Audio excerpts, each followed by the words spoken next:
Hello, welcome to Chapter 1. We'll be doing a short summary of each chapter as we go through the semester. I'll give you a little bit of input on each chapter and also maybe add some stories as to what happened in my career over the years. First thing this chapter is going to talk about is the history of taxation. It's not something that we would use normally in our careers.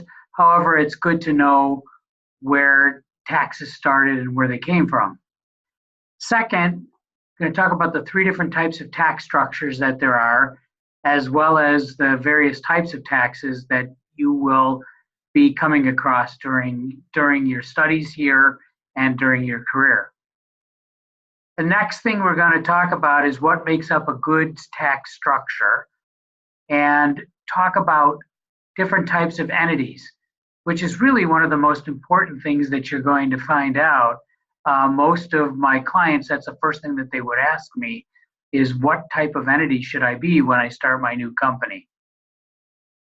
Next, we're going to talk about where the tax law comes from, the various tax law sources.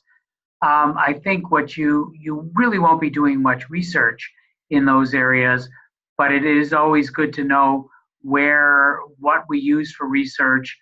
Most of the time, unless you're a tax professional, you are going to wind up asking somebody from your tax group about certain issues when they come up. We'll also talk about in this chapter the legislative process. Another good thing to know, how does a tax law get through the system? Back when the new law came into play for 2018, if you were watching the news, you would be able to get an opportunity to see how they pushed everything through the system. Finally, two last things we'll talk about are the components of a tax practice, which is really kind of interesting to know. Again, you'll understand how an accounting firm works from the standpoint of their tax practice, and then also learn about the importance of computers in preparing tax returns. These days, you don't have to do anything by hand, which is great. You would just put most of the complex calculations, you put the information in the computer, and it will do the calculations for you. So I hope you enjoy this chapter.